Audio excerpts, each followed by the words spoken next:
nous allons commencer à partager pendant ce moment. Nous allons réellement partager pendant ce moment. Nous allons encore apprendre certaines choses ce matin. En tout cas, c'est ce que le Seigneur veut que nous puissions faire, c'est-à-dire apprendre, méditer, grandir, être bénis.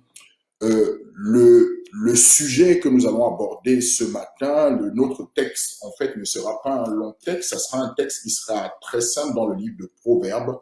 Proverbes, je nous invite à ouvrir nos Bibles dans le livre de Proverbes, Proverbes 16, verset 18. Ça sera notre texte. C'est pas un très long texte, mais c'est un texte, en fait, à partir duquel le Seigneur va nous enseigner ce matin certaines choses. Proverbes 16, à partir du verset 18. Proverbes 16 à partir du verset 18. Donc, je vais simplement lire la parole de Dieu. Que nous dit la Bible ici? Proverbes 16 à partir du verset 18. C'est un verset qui est assez court, hein? Il n'y a pas plus de 2 lignes. La Bible dit ceci: l'arrogance précède la ruine et l'orgueil précède la chute. L'arrogance précède la ruine et l'orgueil précède la chute. Nous allons un peu parler de ce matin de l'orgueil du monde dans lequel nous vivons. Et le Seigneur ce matin nous interpelle, il nous dit l'arrogance précède la ruine et l'orgueil précède la chute. L'arrogance et l'orgueil, ce sont pratiquement 2 mots qui sont synonymes parce que est orgueilleux celui qui est arrogant. Vous voyez? Donc, les 2 mots sont synonymes quelque part. Et le Seigneur nous dit ici quoi ce matin? Le Seigneur nous dit l'orgueil ou l'arrogance précède la ruine et l'orgueil précède la chute. Il est en train de dire quoi? Il est en train de dire ici ce matin que, en fait, toutes les personnes, tous ceux qui sont arrogants, tous ceux qui sont orgueilleux, en fait, ce n'est qu'une étape avant leur chute. Hein? Il est en train de dire ici que ces éléments-là, lorsque nous les voyons dans une personne, lorsque nous les voyons dans une société, en fait, cela ne prépare que la chute de cette société ou la chute de ce peuple ou la chute de la personne qui se retrouve dans de telles situations. Vous savez, le contraire de l'orgueil, c'est l'humilité. Et l'humilité, c'est quoi? L'humilité, en fait, quelqu'un d'humble, c'est quelqu'un qui reconnaît que, en réalité, il n'est pas tout puissant et qu'il n'a pas une trop grande opinion de lui-même. Et le Seigneur nous dit dans sa parole de ne pas avoir une trop grande opinion de nous-mêmes. Pourquoi ne pas avoir une trop grande opinion de nous-mêmes? Parce que nous reconnaissons en fait que nous ne sommes pas tout puissants et que nous n'avons pas la puissance nécessaire pour pouvoir tout faire. Ça veut dire quoi? Ça veut dire que nous avons besoin les uns des autres et que nous sommes soumis en réalité à certains éléments qui font que nous ne pouvons pas prétendre avoir toute la puissance qui puisse exister sur la terre. Donc, quelqu'un qui est humble, qu'est-ce qu'il va faire? C'est-à-dire qu'il va reconnaître en lui-même sa faiblesse, va évaluer l'état de sa condition et va se dire certainement en moi, il me manque des choses, puisque je remarque qu'il y a des événements, quel que soit mon statut, quel que soit ce que j'ai, quel que soit ce que je possède, il y a des éléments que je ne maîtrise pas, il y a des éléments sur lesquels je n'ai pas la main mise, il y a des éléments que je ne peux pas contrôler. Ça veut dire quoi? Ça veut dire que je ne suis pas tout puissant. Il y a par exemple des éléments tels que la maladie. Vous voyez, dans ce temps dans lequel nous nous trouvons aujourd'hui, nous passons par le monde du moins et même les enfants de Dieu sont atteints par la maladie. Ça nous montre en fait nos limitations et ça nous montre en fait notre extrême faiblesse. Et il y a l'une des choses qui est la plus importante en réalité, quel que soit ce qu'on peut avoir, quel que soit ce qu'on peut être, quel que soit ce qu'on peut posséder, nous sommes tous soumis à la mort. Nous sommes tous soumis à la mort. Ça veut dire quoi? Ça veut dire que il y a une puissance au-dessus de la nôtre. Si nous avions la capacité de résister à la mort, je pense que nous l'aurions fait. Mais maintenant, nous savons que nous n'avons pas cette capacité. Ça veut dire que nous ne sommes pas tout puissants et nous sommes soumis à certains facteurs qui sont, comment je pourrais dire ça, qui sont indépendants de notre volonté. Et ayant compris cela, Moïse va dire quelque chose, je vais lire dans le psaume 90, Moïse va dire quelque chose dans le psaume 90 à partir du verset 12, il va dire quelque chose de très très important. Nous comprendrons ce qu'il est en train de dire parce que Moïse avait fait l'état, il avait réfléchi sur la nature humaine, sur la condition humaine du moins, et il s'est rendu compte que finalement, en fait, on n'est pas tout puissant. Donc, il va dire ceci dans le psaume 90 au verset 12, il va dire Enseigne-nous à bien compter nos jours afin que nous appliquions notre cœur à la sagesse. Il va dire au Seigneur, enseigne-nous à bien compter nos jours afin que nous appliquions nos cœurs à la sagesse. Enseigne-nous à bien compter nos jours. Pourquoi nous devons compter nos jours? Parce que nos jours, en fait, sont déterminés et nos jours ne sont pas indéfinis. Et il va dire, enseigne-nous à bien les compter afin que nous appliquions nos cœurs à la sagesse. En d'autres termes, il est en train de dire ici que puisque notre temps sur la terre est défini, il est défini dans une période de temps, dans un périmètre bien défini par le Seigneur et que nous n'avons pas la toute-puissance, il faut que nous apprenions à compter nos jours afin que nos cœurs s'appliquent à pratiquer la sagesse, à chercher la sagesse de Dieu. Et cependant, vous allez constater en fait que qu'est-ce que la sagesse? Le Seigneur va nous définir ce que c'est que la sagesse, ou du moins le Seigneur va nous donner une indication sur ce que c'est que la sagesse. Lorsque Moïse parle de la sorte, il est en train de dire ici qu'il faut que nos cœurs en fait s'adonnent à chercher et à rechercher la sagesse de Dieu. Et la Bible va continuer dans le même livre, dans le psaume 111, à partir du verset 10, nous connaissons très bien, je vais lire, je ne vais pas simplement les énoncer pour que nous puissions avoir l'exacte représentation ou l'exactitude de ce qui est dit. Le psaume 111 au verset 10, la Bible va nous dire « La crainte de l'Éternel est le commencement de la sagesse ». Moïse nous dit dans le psaume 90 au verset 12 « Enseigne-nous à compter nos jours afin que nous appliquions nos cœurs à la sagesse ». Et ici, la parole nous dit dans le psaume 111 au verset 10, la crainte de l'Éternel est le commencement de la sagesse. Il dit la crainte de l'Éternel est le commencement de la sagesse. En d'autres termes, il ne peut pas avoir de sagesse sans crainte de l'Éternel. Il dit la crainte de l'Éternel, c'est le commencement de la sagesse. Celui qui se dit sage, en réalité, doit chercher en fait à craindre Dieu. Et cependant, ce qui se passe, nous savons que dans le monde, on parle souvent de sagesse, on parle de beaucoup de choses. L'apôtre Paul, dans le livre, si je ne me trompe pas, dans le livre de 1 Corinthiens 1 au verset 22, il va dire quelque chose, il va dire, les Juifs recherchent les miracles, les Grecs cherchent la sagesse, mais nous prêchons Christ crucifié. Il dit en fait, folie pour les uns,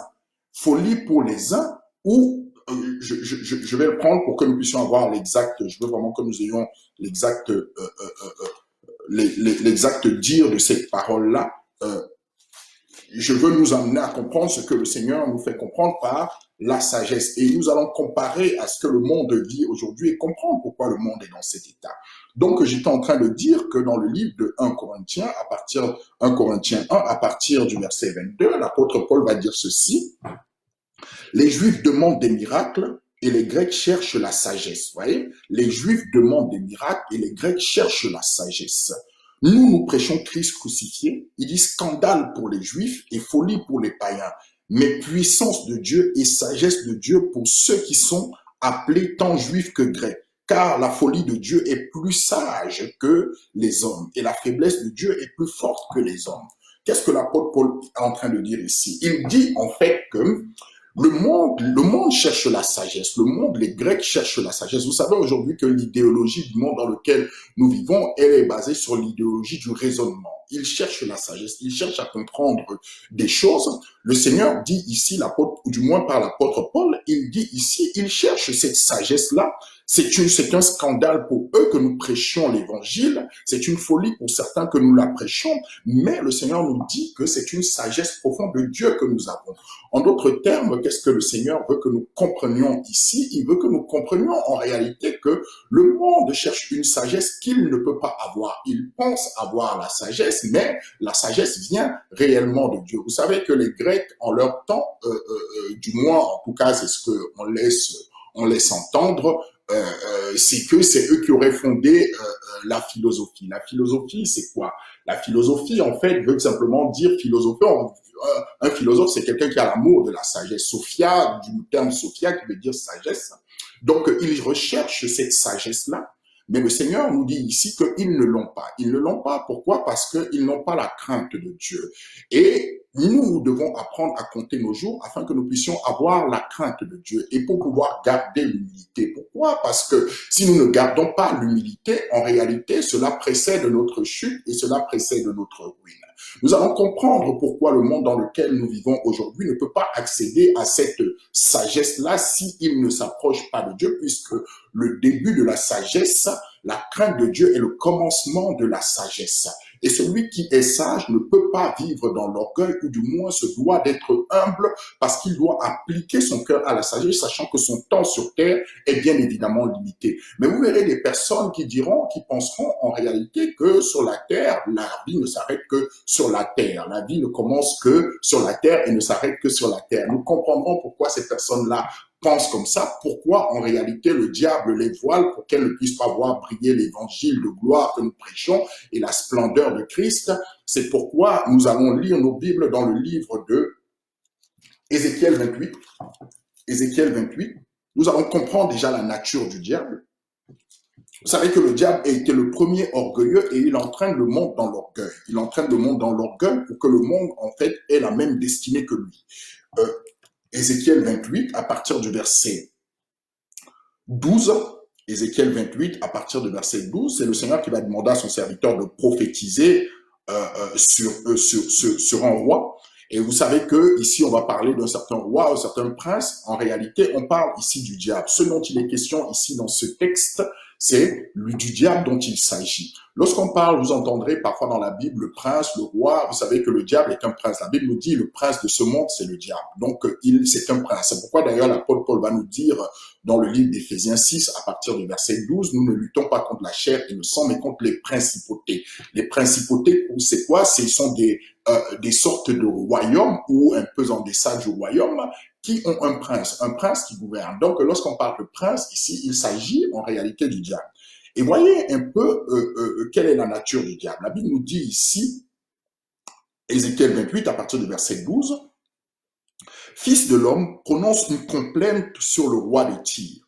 Tu lui diras, ainsi parle le Seigneur l'Éternel. Tu mettais le sceau à la perfection, tu étais plein de sagesse, parfait en beauté, tu étais en Éden, le jardin de Dieu, tu étais couvert de toute espèce de pierres précieuses, de sardoine, de topaze, de diamant, de chrysolite, d'onyx, de jaspe, de saphir, d'escarboucle, d'émeraude et d'or. Tes tambourins et tes flûtes étaient à son service, préparés pour le jour où tu fus créé. Tu étais un chérubin protecteur aux ailes déployées. Je t'avais placé et tu étais sur la sainte montagne de Dieu. Tu marchais au milieu des pierres étincelantes. Tu étais intègre dans tes voies depuis le jour où tu fus créé jusqu'à celui où l'iniquité a été trouvée chez toi. Par la grandeur de ton commerce, tu étais rempli de violence et tu as péché. Je te précipite de la montagne de Dieu, je te fais disparaître, chérubin protecteur, du milieu des pierres étincelantes. Ton cœur s'est élevé à cause de ta beauté. Souvenons-nous de ceci, il dit, ton cœur s'est élevé à cause de ta beauté, tu as corrompu ta sagesse par ton éclat. Je te jette par terre, je te livre en spectacle au roi. Nous allons revenir là-dessus. Je veux aussi que nous puissions enfoncer simplement le clou en ouvrant nos Bibles dans le livre d'Ésaïe. Ésaïe 14 à partir du verset 13. Ésaïe 14 à partir du verset 13. Je veux simplement vous montrer un peu ce que c'est que l'origine de l'orgueil. D'où est-ce que l'orgueil vient en général? Quelle est la source de l'orgueil?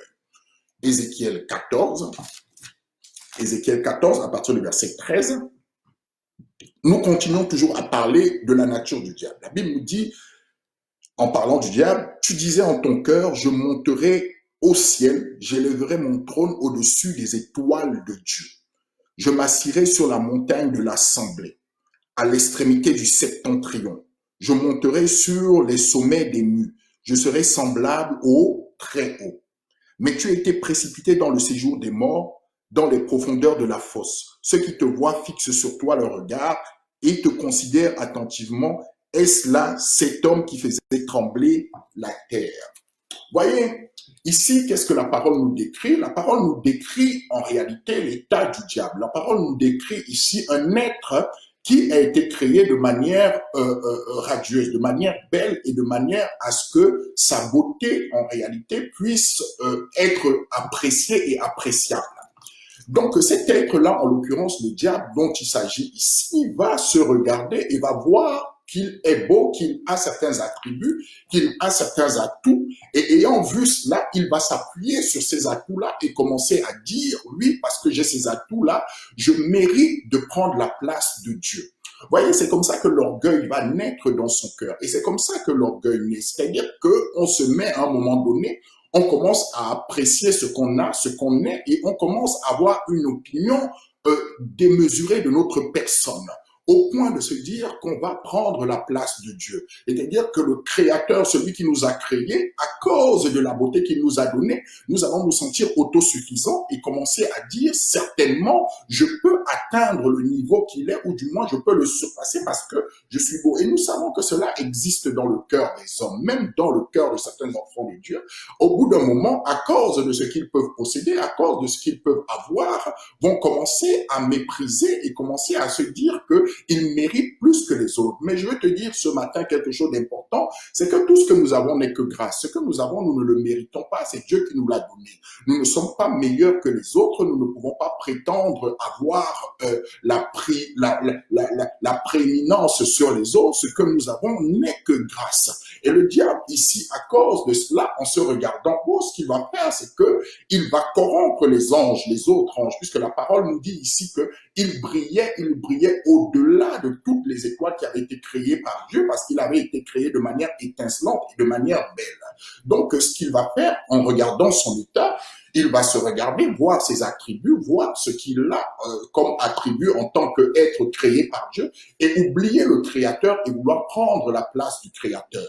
Et à cause de cela, le Seigneur va le précipiter sur la terre parce que nous savons que toute chose a été créée par Dieu et rien ne peut être au-dessus de lui. Donc, il va sonder l'état de son cœur et il va le précipiter. Et la Bible nous dit qu'il va le précipiter avec un tiers des anges, une myriade d'anges. Et ces anges-là, qu'on va appeler aujourd'hui des anges déchus ou des démons dans un langage courant, vont commencer à œuvrer sur la terre, vont descendre sur la terre, puisque le Seigneur nous dit dans sa parole, notamment dans le livre de Luc 10, lorsque il va donner le pouvoir à ses disciples et va leur dire, allez chasser les démons, accomplissez des prouesses en mon nom, ils vont rentrer et lui disant, Seigneur, nous, même les démons, nous sont soumis. Ils seront contents de cela. Le Seigneur va leur dire, ne vous réjouissez pas de ce que les démons vous soient soumis, mais réjouissez-vous de ce que vos noms soient inscrits dans le livre de vie. Nous revenons toujours à cette thématique du livre de vie dans lequel nos noms doivent être inscrits et c'est ce qui doit faire notre joie. Le Seigneur va leur dire, je voyais Satan tomber du ciel comme un éclair. En d'autres termes, lorsque Satan fut précipité du ciel sur la terre,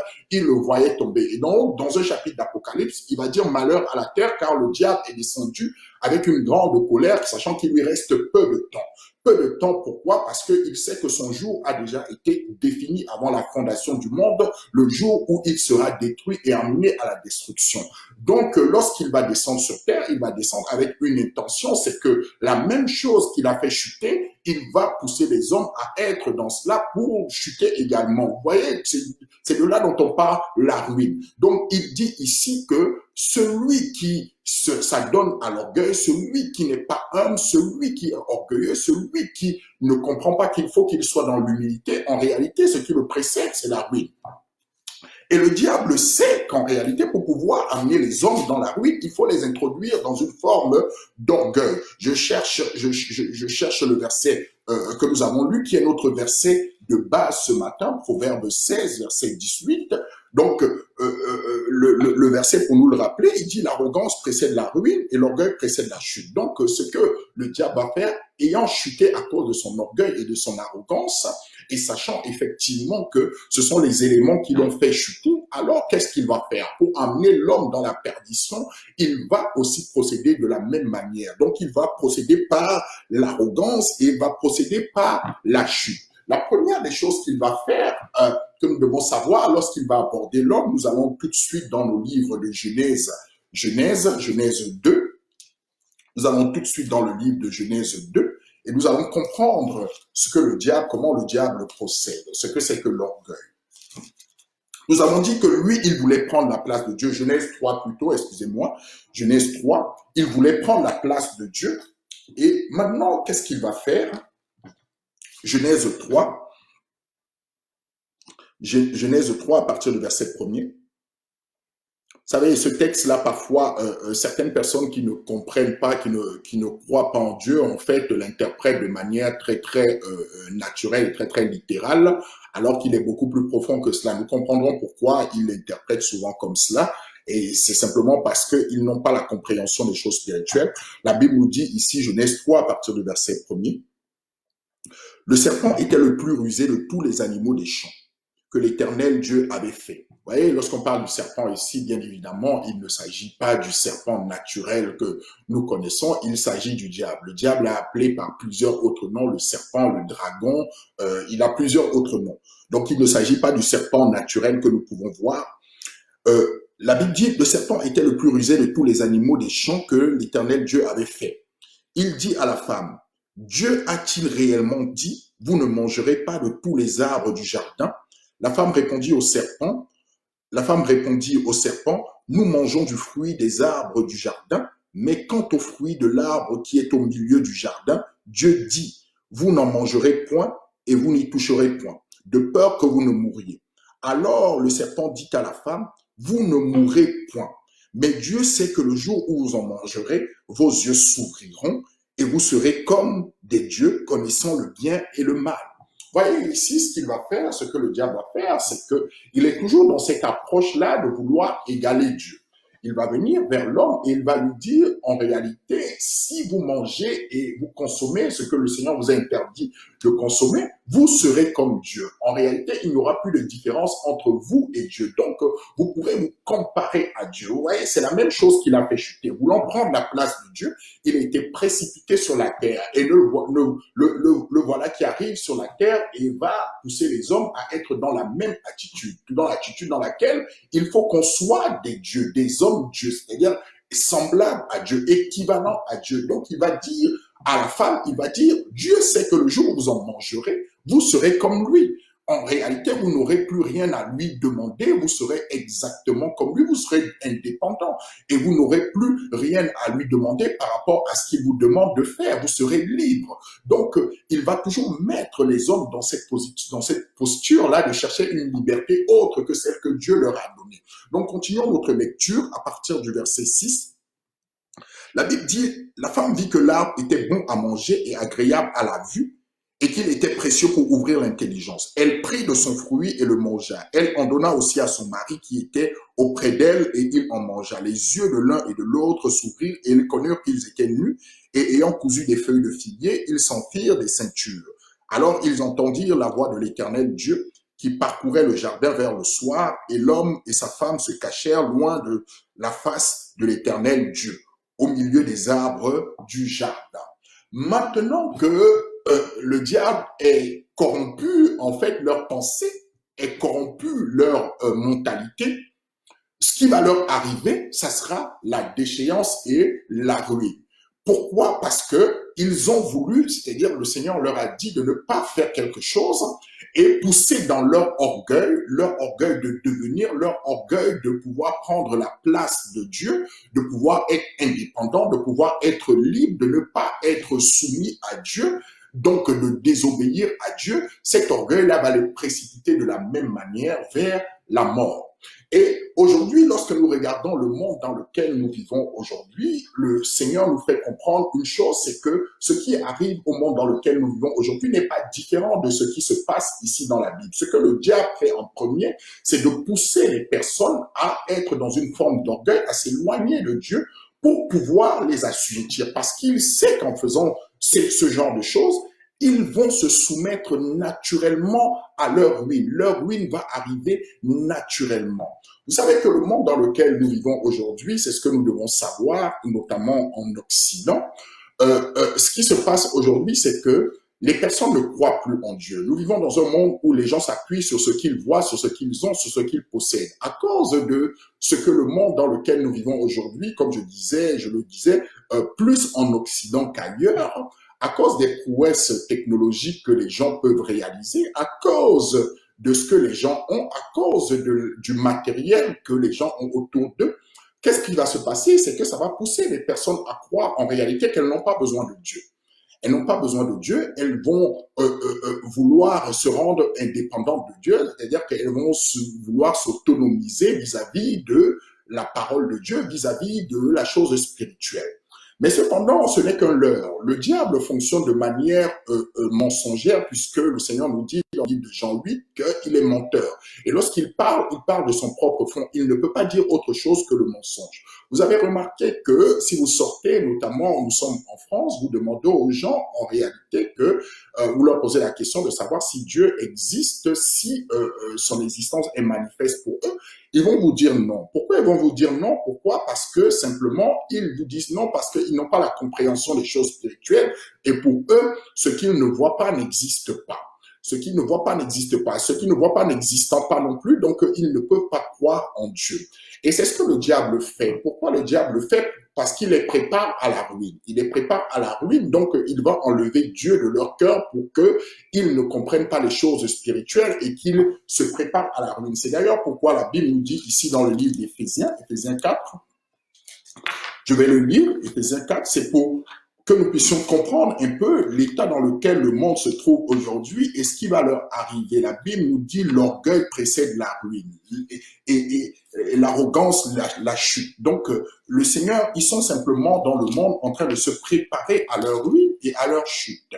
Donc, nous allons lire dans le livre d'Éphésiens, Éphésiens 4, je pense que je l'avais déjà énoncé il y a quelques semaines, Éphésiens 4 à partir du verset 18. La Bible nous dit ils ont l'intelligence obscurcie, ils sont étrangers à la vie de Dieu à cause de l'ignorance qui est en eux, à cause de l'endurcissement de leur cœur. Ayant perdu tout sentiment, ils se sont livrés à la dissolution pour commettre toute espèce d'impureté jointe à la cupidité. Mais vous, ce n'est pas ainsi que vous avez appris Christ, si du moins vous l'avez entendu, et si conformément à la vérité qui est en Jésus, c'est en lui que vous avez été instruits à vous dépouiller, eu égard de votre vie passée, au vieil homme qui se corrompt par les convoitises trompeuses, à être renouvelé dans l'esprit de votre intelligence et à revêtir l'homme nouveau, créé selon Dieu, dans une justice et une sainteté que produit la vérité. Vous voyez, la parole nous dit ici, en fait, que les gens du monde, en fait, ils ont l'intelligence obscurcie. Lorsqu'on parle d'obscurité, du moins, qu'est-ce qu'on est en train de dire? L'obscurité, c'est un épais brouillard de noirceur qui nous empêche de voir.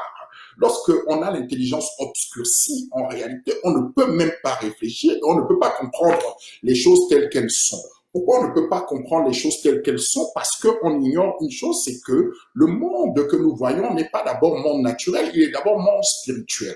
Le monde n'est pas d'abord monde naturel, il est d'abord monde spirituel. Ce que nous voyons autour de nous n'est que l'émanation ou le résultat en réalité d'un monde spirituel. Avant qu'une chose n'existe naturellement, il faut qu'elle existe spirituellement. Avant que quelque chose ne se manifeste sur cette terre, il faut que dans le monde spirituel, que cette chose-là puisse exister. Et aujourd'hui, la majorité des personnes dans le monde dans lequel nous vivons, en fait, ne comprennent pas cela. Ne comprenant pas cela, la Bible nous dit qu'elles ont l'intelligence obscurcie. Mais c'est le diable qui fait cela. C'est le diable qui permet à ce qu'elles ne comprennent pas cela. Ouvrons nos Bibles dans le livre de 2 Corinthiens 4, 2 Corinthiens 4, pour pouvoir mieux comprendre pourquoi les gens du monde ne peuvent pas comprendre l'évangile et pourquoi les gens du monde sont appelés à leur ruine. 2 Corinthiens 4, à partir du verset 3, la Bible nous dit « Si notre évangile est encore voilé, il est voilé pour ceux qui périssent, pour les incrédules dont le Dieu de ce siècle. » Vous voyez bien, il est dit du Dieu de ce siècle a aveuglé l'intelligence afin qu'ils ne vissent pas briller la splendeur de l'évangile de la gloire de Christ qui est l'image de Dieu. Je vais reprendre pour que nous puissions bien comprendre de quoi il s'agit ici. Il dit « Si notre évangile est encore voilé, il est voilé pour ceux qui périssent. » On dit, il est voilé pour ceux qui périssent. Pour les incrédules, dont le Dieu de ce siècle a aveuglé l'intelligence, afin qu'ils ne vissent pas briller la splendeur de l'évangile, de la gloire de Christ qui est l'image de Dieu. On dit ici que ceux qui périssent, le diable a aveuglé leur intelligence afin qu'ils ne puissent pas comprendre. Comment est-ce que le diable aveugle l'intelligence? Vous savez, le diable agit avec ces myriades d'esprits qui sont des esprits méchants, qui sont des démons, qui sont des anges déchus, mais il agit au travers d'hommes. Si vous regardez bien la manière dont est constitué le monde occidental, Le monde occidental est constitué de sorte que la majorité des personnes ne croient pas en Dieu. Cependant, vous allez comprendre une chose, c'est que les élites croient en, je ne vais pas dire qu'elles croient en Dieu, mais elles croient en des entités spirituelles. Elles croient à la spiritualité. Je fais la différence ici entre la spiritualité et la religion. La spiritualité, c'est croire qu'il y a, quel qu'il soit, hein, qu'il y a au-dessus de nous des puissances que nous ne pouvons pas contrôler et qui sont au-dessus de nous, et des puissances vers lesquelles nous devons aller pour pouvoir nous-mêmes être préservés et gardés, pour pouvoir tenir, pour pouvoir agir, pour pouvoir accomplir certaines choses. Ça veut dire quoi? Ça veut dire que, étant donné que le monde est divisé en deux parties, une entité spirituelle qui est une entité spirituelle divine, le Créateur, celui qui a tout créé, nous voulons parler ici de Dieu et de son Fils Jésus-Christ, et une autre partie composée du diable qui est sous le contrôle du diable. Donc, les personnes qui sont spirituelles comprennent ces choses-là, savent que cela est une réalité et que cela existe vraiment. Et ce que le diable va faire, c'est que pour cacher cette existence, parce que la meilleure arme du diable, c'est de faire comprendre aux hommes qu'il n'existe pas. Donc, le monde spirituel n'existe pas. Donc, ce qu'il va faire, c'est que il y aura une élite, en fait, qui sera fortement spiritualisée. Vous verrez que dans les sociétés et dans pratiquement dans tous les pays, vous savez que l'élite dominante, en général, dans tous les pays, ce sont des élites, en fait, qui sont souvent inclus, ou du moins, en fait, pour la majorité, qui sont dans des cercles ésotériques, notamment la franc-maçonnerie, la Rose-Croix, et puis les dérivés que sont le Lions Club, des choses comme ça. Et ces personnes-là, qu'est-ce qu'elles vont faire? C'est-à-dire que elles vont pousser les autres à ne pas croire en Dieu. Elles vont pousser les autres à ne pas croire qu'il existe des entités spirituelles, qu'il existe, que le diable existe. Cependant, elles vont le servir. Pourquoi elles vont le faire? Je pense que vous avez déjà vu, vous avez déjà entendu parler ou du moins vu la représentation d'une pyramide. Une pyramide, c'est quoi? Une pyramide, de manière très très simple, on va dire que c'est un triangle à plusieurs faces. Je vais prendre simplement la manière dont est formé un triangle. Un triangle, vous savez que le triangle a une base et puis un sommet. La base est beaucoup plus large que le sommet. Le sommet représente en fait l'infime partie. Et la base est beaucoup plus large. Et vous avez déjà vu certainement, je pense que vous l'avez déjà vu lorsque vous parcourez un peu Internet, vous avez déjà vu en fait une pyramide qui se trouve notamment sur le biais du dollar. Et cette pyramide qui se trouve sur le biais du dollar n'est pas là par hasard. C'est déjà pour nous signifier en fait que le système économique dans lequel le monde aujourd'hui se trouve est un système qui a été inspiré du diable, puisque ce qu'il fait, c'est-à-dire ce qu'il fait, c'est d'appauvrir ceux qui sont pauvres et d'enrichir ceux qui sont riches. Il n'y a pas d'équité dans ce système. Quoi qu'on puisse dire aux gens à la télé, quoi qu'on puisse raconter, c'est un système qui est inique et c'est un système qui n'est pas proportionnel. Donc, lorsqu'on dit parfois, lorsque les hommes essaient de dire parfois qu'ils travaillent pour que tous les hommes aient les mêmes richesses partout ou que les hommes puissent avoir, comment je pourrais dire ça, les commodités nécessaires pour vivre, pour pouvoir s'épanouir, c'est faux. Ce n'est pas une réalité. Ce monde-là a été fait afin que l'argent domine. C'est pourquoi l'apôtre Paul va d'ailleurs dire dans 1 Timothée 6, verset 10, il va dire que l'argent est à la base de tous les maux. L'argent est la racine de tous les maux. Ça veut dire quoi? Ça veut dire que le système économique tel qu'il est conçu est un système pervers qui détruit certaines sociétés au bénéfice d'autres sociétés. Mais bon, là n'est pas notre sujet ce matin. Notre sujet ce matin, c'est simplement de comprendre un peu pourquoi les hommes sont dans cet orgueil-là. Et je parlais de pyramide. Et je disais que dans le monde occidental, dans le monde occidental, le plus souvent, et même dans tous les autres pays, mais en majorité dans le monde occidental, les gens ne croient pas en Dieu. Et ne croient pas en Dieu, pourquoi? Parce que le diable a aveuglé leur intelligence. Et il y a une élite qui croit en Dieu. Cette élite-là, c'est une élite, en fait, qui est une élite souvent maçonne, souvent rosicrucienne, souvent appartenant à d'autres entités ésotériques, et qui va contrôler la masse. Contrôler la masse, ça veut dire quoi? Contrôler la masse, ça veut dire faire penser à la masse ce qu'ils veulent que la masse pense. La masse, c'est qui? La masse, c'est la majorité des personnes qui sont à l'extérieur, qui ne vont pas forcément croire en Dieu, qui ne vont pas forcément croire en certaines réalités, qui vont simplement suivre.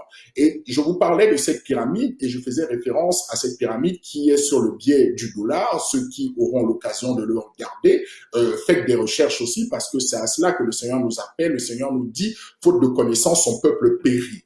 Et nous devons avoir de la connaissance. Aujourd'hui, nous avons tous les moyens moyens pour pouvoir avoir la connaissance. Et vous verrez que sur cette pyramide-là, en réalité, vous allez voir un œil. Un œil, on appelle convenablement ou comme ou habituellement l'œil d'Horus. Cet œil-là représente quoi? Cet œil représente, qui est placé au sommet de la pyramide, représente ce qu'on appelle en fait des personnes illuminées. Les illuminés, c'est quoi? Ce sont des personnes qui ont la lumière, qui prétendent, du moins, nous comprenons que leur lumière n'est que ténèbres, qui prétendent avoir la lumière, c'est-à-dire qu'ils sont éclairés. Éclairés, pourquoi? Parce qu'elles comprennent que le monde spirituel est une réalité et comprenant cela, elles sont au-dessus de la masse. La base du triangle, c'est la masse. La base du triangle, ceux qui sont en bas, ceux qui supportent l'élite, c'est la masse. Et cette masse est contrôlée par l'élite. Ça veut dire quoi? Parce que ça veut dire simplement que l'élite qui est au-dessus a des yeux suffisamment ouverts du point de vue spirituel pour contrôler la masse, donc pour diriger la masse, pour dire à la masse, voici ce qu'il faut faire,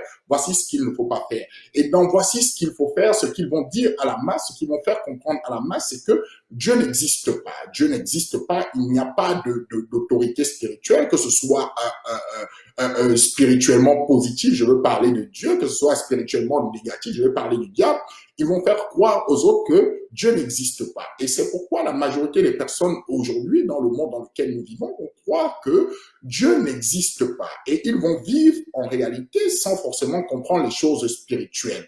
Et ils vont marcher de manière très, très naturelle. Donc, ce qu'ils ne voient pas, ils n'y croient pas. Mais cela a été programmé pour pouvoir les contrôler, pour les diriger dans le sens où le diable a prévu de les diriger simplement. Et nous, en tant qu'enfants de Dieu, nous ne faisons pas partie de cette masse, nous sommes éclairés et nous savons qu'en réalité, tout ce qui existe émane d'abord du monde spirituel. Celui qui ne croit pas cela, les hommes peuvent être, comment je pourrais dire ça, les hommes peuvent être les plus instruits possibles, les hommes peuvent avoir les capacités cognitives les plus importantes du monde, mais si un homme ne sait pas que le monde spirituel existe, il est le plus malheureux des hommes et il est un esclave. Il est un esclave, pourquoi? Parce que il y a des choses qu'il ne pourra pas comprendre, il y a des choses qui lui arriveront qu'il ne pourra pas discerner, il y a des choses qu'il ne pourra pas toucher du doigt parce qu'il ne comprend pas que ces choses-là viennent d'abord du monde spirituel. Et c'est pourquoi le Seigneur va nous dire quelque chose d'important, notamment par l'intermédiaire de l'apôtre Paul. Il dit, nous ne luttons pas contre la chair et le sang, mais contre les puissances et les dominations dans les lieux célestes en Christ. Il nous dit, nous ne luttons pas contre la chair et le sang. Pourquoi? Parce que ce qui se manifeste de manière charnelle est déjà l'émanation du monde spirituel. Donc, il est en train de nous dire que si nous voulons avoir des victoires spirituelles, si nous voulons remporter des trophées spirituels, il faut aller combattre dans le monde spirituel. Il ne faut pas attendre que les choses se passent dans le naturel pour pouvoir essayer de les changer de manière naturelle. Je prends un exemple très concret. Vous savez que des personnes qui parfois ont des troubles mentaux, ce sont des personnes qui sont parfois empreintes de folie. Parfois, on va les mettre dans des hôpitaux, on va les amener dans des hôpitaux et ce qu'on va faire, c'est qu'on va les donner des médicaments pour affaiblir leur chair, leur être, pour que les esprits qui agissent en eux puissent se taire. Mais cependant, on aura du mal à les guérir. Pourquoi? Parce qu'on ne peut pas guérir tout ce qui est spirituel avec des médicaments naturels. Donc, il faut agir du moins, il faut agir sur la sphère spirituelle. C'est pour nous faire comprendre simplement que le monde naturel n'a pas d'influence sur le monde spirituel, mais le monde spirituel a de l'influence sur le monde naturel. Et comme je le disais, la société dans laquelle nous vivons va se construire sur la négation de Dieu. C'est pourquoi vous entendez aujourd'hui parler de tout ce qui a trait à la laïcité. La laïcité, c'est quoi? La laïcité, ça veut dire en fait que, tel que ça a été défini à la base, mais aujourd'hui, ce n'est pas forcément ça, qu'on sépare tout ce qui a trait avec Dieu de tout ce qui a trait avec la gestion du monde par les hommes. Mais aujourd'hui, nous voyons que lorsque nous l'interprétons, lorsqu'elle est interprétée aujourd'hui, c'est vraiment repousser Dieu de tout ce qui peut exister. C'est ce qui se passe aujourd'hui. Et vous verrez que la majorité des personnes, comme je vous le disais, ne croient pas en Dieu. Ils ne croient pas en Dieu. Pourquoi? Parce que le diable veut leur proposer un autre modèle de société. C'est quoi le modèle de société que le diable veut leur proposer? Le modèle de société que le diable veut leur proposer, c'est simplement de s'appuyer sur leur prouesse et sur la capacité qu'ils ont en eux-mêmes de pouvoir devenir des dieux à l'image de leur propre personne, à l'image de leur propre gloire, pour qu'ils ne puissent pas dépendre d'une entité supérieure, qu'ils ne puissent pas dépendre de Dieu le Créateur et qu'ils ne puissent pas comprendre que Dieu existe. C'est pourquoi vous verrez qu'autour de nous, notamment en Occident, je reviens toujours sur l'Occident parce que l'Occident aujourd'hui comment je pourrais dire un peu cela, euh, euh, euh, le paradigme occidental est le paradigme en fait qui donne le tempo que tout le monde veut imiter. Pourtant, c'est un paradigme qui est mortifère et qui détruit les sociétés. Pourquoi? Parce que c'est un paradigme qui est basé sur l'argent, qui est basé sur le matériel, qui est basé sur la négation de Dieu. Donc, comme je disais, ils vont du moins en fait faire croire aux hommes qu'à cause de leur prouesse, ils n'ont besoin de rien. Ils n'ont pas besoin d'autre chose que Dieu. Ils vont enlever Dieu de leur cœur et ils vont simplement se confier ou du moins regarder à ce qu'ils peuvent réaliser, à ce qu'ils peuvent accomplir. Exactement comme le diable l'a fait au bout d'un moment, c'est-à-dire que voyant sa beauté, voyant ce que Dieu avait fait de lui, il a décidé de pouvoir se libérer de Dieu. Il se rend autonome et de vouloir prendre la place de Dieu pour régner à la place de Dieu. Donc, il a voulu lui-même par sa propre personne s'auto-glorifier et Dieu l'a rejeté et Dieu l'a repoussé sur la terre. C'est pourquoi les hommes tels qu'ils vivent aujourd'hui sont amenés à vivre la même condition parce que n'ayant pas accepté le Seigneur, ils se préparent à leur ruine. Je veux que nous puissions lire le livre de Romains 1, pour que nous comprenions exactement de quoi il s'agit. Lorsque vous voyez des hommes qui n'acceptent pas le Seigneur, qui se battent contre les principes de Dieu, ils sont simplement en train de préparer leur ruine. Romains 1, à partir du verset 18, que nous dit la parole du Seigneur concernant la ruine? Il dit: la colère de Dieu se révèle du ciel contre toute impiété et toute injustice, donc des hommes qui retiennent injustement la vérité captive, car ce qu'on peut connaître de Dieu est manifeste pour eux, Dieu leur ayant fait connaître. En effet, les perfections invisibles de Dieu, sa puissance éternelle et sa divinité se voient comme à l'œil depuis la création du monde, quand on les considère dans ses ouvrages. Il dit ici que la création de Dieu, la présence de Dieu, l'existence de Dieu se voit à l'œil invisible. Quand on considère sa création, il est en train de dire quoi? Il est en train de dire que le monde a été tellement si bien fait qu'il est complètement incompréhensible qu'un homme regardant le monde dans lequel nous vivons, sachant que pour que je puisse vivre, il faut que je respire, pour que je puisse vivre, il faut un certain nombre d'éléments, regardant le fonctionnement du corps humain, la manière dont les choses ont été faites, pour suffisamment comprendre que cela n'est pas le produit du hasard. Cela ne vient pas du hasard, parce que tout est bien ordonné. Le hasard veut dire simplement une coïncidence. Or, il n'y a pas de coïncidence dans ce que nous sommes. Et l'apôtre Paul dit ici que cela se voit à l'œil nu. Il ne faut pas avoir fait de grandes études pour comprendre que le monde dans lequel nous vivons est ordonné et fonctionne d'après les principes de Dieu. Le soleil précède à la nuit et vice-versa. Le soleil sert à ce que régénérer les hommes, régénérer la terre, régénérer plein de choses pour qu'il y ait une vie sur terre. Mais ces hommes-là ne comprennent pas cela. Comme nous l'avons dit tout à l'heure, c'est parce que leur intelligence est aveuglée. Nous continuons simplement. La Bible nous dit: ils sont donc inexcusables, puisque, ayant connu Dieu, ils ne l'ont point glorifié comme Dieu, et ne lui ont point rendu grâce. Mais ils se sont égarés dans leurs pensées, et leur cœur sans intelligence a été plongé dans les ténèbres. Se vantant d'être sages, ils sont devenus fous, et ils ont changé la gloire de Dieu incorruptible en image représentant l'homme corruptible, des oiseaux, des quadrupèdes, des reptiles. Et il va dire au verset 24, c'est pourquoi Dieu les a livrés à l'impureté selon la convoitise de leur cœur, en sorte qu'ils déshonorent eux-mêmes leur propre corps et qu'ils déshonorent eux-mêmes leur propre corps, eux qui ont changé la vérité de Dieu en mensonge et qui ont adoré et servi la créature au lieu du Créateur qui est béni éternellement. C'est pourquoi Dieu les a livrés à des passions infâmes. La Bible dit Dieu les a livrés à des passions infâmes, car leurs femmes ont changé l'usage naturel en celui qui est contre nature, et de même, les hommes abandonnant l'usage naturel de la femme se sont enflammés dans leurs désirs les uns pour les autres comme étant homme avec homme des choses infâmes et recevant en eux-mêmes le salaire que méritait leur égarement. Comme ils ne se sont pas souciés de connaître Dieu, Dieu les a livrés à leur sens réprouvé pour commettre des choses indignes, étant remplis de toute espèce d'injustice, d'impureté, de méchanceté, de cupidité, de malice, plein d'envie, de meurtre, de querelle, de ruse, de malignité, rapporteurs, médisants, impies, arrogants, hautains, fanfarons, ingénieux au mal, rebelles à leurs parents, dépourvus d'intelligence, de loyauté, d'affection naturelle, incapables, implacables, sans miséricorde. Et bien qu'ils connaissent le jugement de Dieu, déclarant dignes de mort ceux qui commettent de telles choses, non seulement ils les font, mais ils approuvent ceux qui les font. Vous voyez, le Seigneur dit ici, parce que ces hommes-là se sont égarés, parce que ces hommes-là, ne voulant pas se soumettre au Seigneur, qu'est-ce que Dieu va envoyer sur eux? Il dit en fait qu'il va les soumettre à une force d'égarement qui va les pousser à s'égarer davantage. C'est ce dont nous étions en train de parler au départ. Nous étions en train de parler de l'orgueil qui précède la ruine.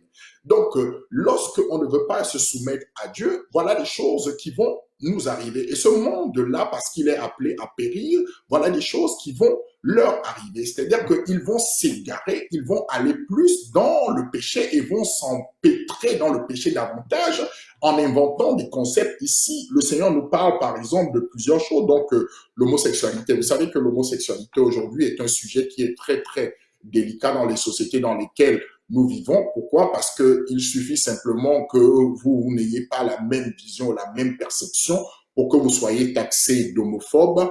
Homophobe, ça veut dire quelqu'un qui a la phobie en fait des homosexuels dans le langage courant, mais il ne s'agit pas de cela ici. Pourquoi les hommes utilisent cela? C'est pour en fait que des enfants de Dieu tels que nous puissions nous auto-censurer. Ça veut dire quoi? Ils ne vont jamais aller au fond des choses et se demander qu'est-ce que l'homosexualité et en discuter dès lors qu'on va prendre une position en disant nous ne croyons pas en l'homosexualité, nous ne sommes pas d'accord avec cela, on va nous taxer d'homophobes. Bien évidemment, il ne s'agit pas pour nous d'insulter ou d'injurier les homosexuels, mais il s'agit pour nous de prendre notre position et de dire que cette manière de vivre n'est pas conforme à celle que Dieu a prévue dès le départ. Donc, nous devons nous positionner aussi par rapport à cela et être clairs par rapport à cela. Nous n'avons rien contre ces personnes-là, mais nous ne partageons pas leur manière de fonctionner, nous ne partageons pas leurs mœurs parce que nous sommes des enfants de Dieu et étant des enfants de Dieu, nous avons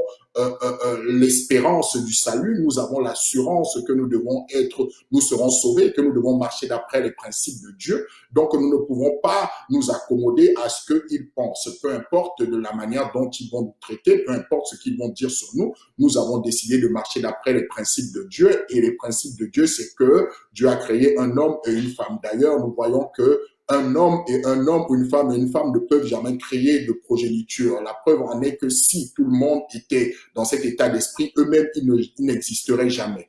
Donc, le Seigneur est en train de dire qu'il va livrer ces personnes à ce genre de choses. Vous voyez que ces personnes-là, nous le disions la semaine dernière, ce n'est pas parce qu'elles ont elles-mêmes décidé dans ce genre de choses, c'est parce que en fait, Dieu les a livrées à ce genre de choses-là. Donc, elles vont se détruire naturellement et elles vont se détruire au fil du temps. Elles vont inventer de plus en plus de choses pour pouvoir s'auto-détruire, puisqu'elles sont dans l'orgueil, puisqu'elles sont dans le refus de se soumettre à Dieu, puisqu'elles sont dans le refus d'accepter l'évangile, puisqu'elles sont dans le refus d'entendre l'évangile, et puisqu'elles ne peuvent même pas l'entendre, puisqu'elles ont déjà été prédestinées à la perdition. Donc, le Seigneur est en train de nous montrer simplement ce qui est en train de se passer aujourd'hui, ce qui est en train d'arriver aujourd'hui dans le monde dans lequel nous sommes actuellement. Le Seigneur disait dans le livre de Matthieu 24 que tout ce qui se passe aujourd'hui ne sont que les débuts, en fait, de l'enfantement, les débuts des douleurs. Donc, les choses vont amener à se durcir davantage. Mais ils vont se durcir davantage parce que les hommes sont orgueilleux et parce que les hommes, en réalité, ne peuvent pas comprendre Dieu, n'arrivent pas à comprendre les choses dans le sens spirituel. Et comme elles s'appuient, du moins les personnes, le monde dans lequel nous vivons s'appuient sur ce qu'ils réalisent matériellement, sur leur prouesse, sur leur, comment je pourrais dire ça, sur ce qu'ils font ou sur leur réalisation, alors Dieu va leur démontrer par la souffrance qu'ils seront obligés de se soumettre. Vous vous souvenez dans Philippiens 2, le Seigneur nous dit là-bas, tout genou fléchira devant Dieu et toute langue confessera qu'il est Seigneur. Maintenant, on peut fléchir les genoux de deux manières. On peut fléchir les genoux de manière volontaire. Ça veut dire quoi? Ça veut dire nous sommes des enfants de Dieu, nous reconnaissons que le Seigneur est notre Dieu, alors nous lui rendons la gloire. Volontairement, nous nous soumettons à lui, nous nous prosternons devant lui, mais on peut aussi fléchir les genoux de manière obligatoire. Et le monde fléchira les genoux devant le Seigneur de manière obligatoire. Et pour pouvoir faire fléchir les genoux du monde de manière obligatoire, il est impossible que le monde ne passe pas par la souffrance. Pourquoi? Parce que c'est la souffrance qui les amènera à comprendre qu'ils ne sont pas tout puissants et que ce qu'ils font n'est pas l'émanation, ne vient pas de Dieu. Donc, le Seigneur permet ce genre de choses-là pour les amener dans la souffrance. Cependant, pendant qu'ils souffrent, il leur est impossible de comprendre la chose de Dieu puisque leur pensée reste aveuglée. Pendant qu'ils souffrent, pendant que ce monde est dans cet état, c'est simplement pour que les enfants d'Israël aussi, bien évidemment, quand je parle d'Israël, je ne parle pas d'Israël terrestre, je parle d'Israël spirituel.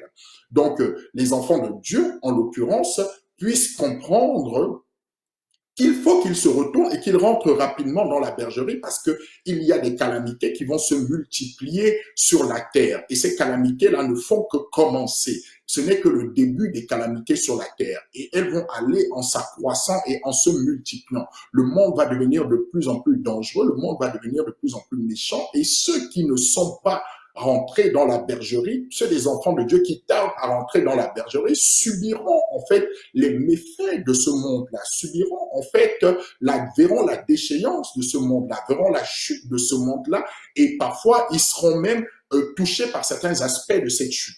Je vais prendre ici le livre de Apocalypse, Apocalypse 10, Apocalypse 10, on va même prendre Apocalypse 9. Apocalypse 9,